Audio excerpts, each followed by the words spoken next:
good morning po. Good morning! Actually, pag-upo ko dyan, saka lang ako sinabihan kung nag-invite sa akin na may mag-testify daw ako. So, last week, andito po ako. It was my own intention na pumunta because my husband is suffering from leukemia. Okay. So, from July 2 to September 1, Makati kami. Rigid po yung paggagamot sa kanya and na-witness ko po how he suffered. Paglabas po namin ng September 1 kasi itutuloy na yung second phase. Nag-request yung husband ko na umuwi na lang kami because of the complications. Sobra, talagang yung lungs niya nagkaroon ng pouches na tubig na supposedly ooperahan. Ang sabi ng husband ko, ayaw niya kasi mukhang yun ay ikamamatay niya. At ayaw din ng isang specialista kasi mababa ang WBC, so hindi pwedeng butasan. Then ang heart niya nagkaroon ng slight enlargement of the heart. Ang kidney niya medyo nagka-problem din at nahirapan ng umihi.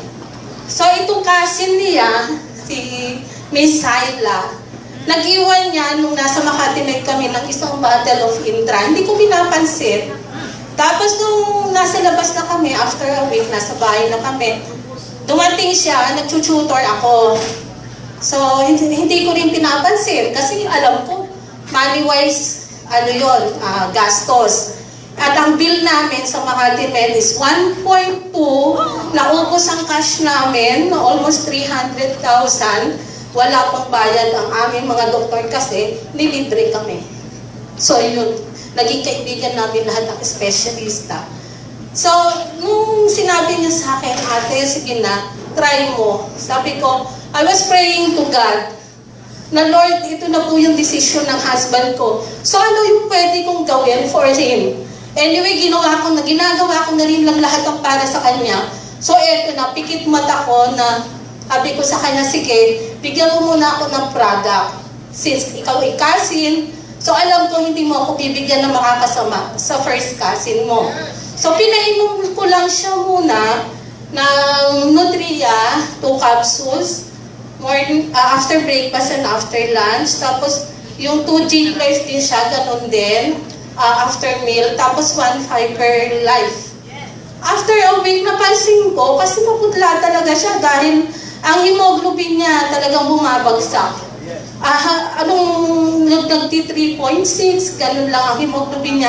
Ang lalaki is 14. So, pag tinitingnan ko every night, kasi before, kahit tulog siya, ang tingin ko sa kanya, yung kinakabahan ako na mabubulaga na lang ako one time na wala na, ganun. So, lagi ko yan, every morning titingnan ko yung dito niya, yung eyelids niya, yung palm niya, tsaka yung sa paa. Kasi dyan mo makikita, kung may makikita ka pang pink or yung color. After that week, yung first week, napansin, ginaganon niya ako. Matingnan mo yung kamay ko, medyo mapula-pula na. So, tapos, last week, napunta ako dito, pag na kami, for 6 days. Tapos ngayon, mapulang-mapula na yung kamay at saka yung paa niya. So, sabi ko kay Syla, I called her the other day, bibili ako ng Express.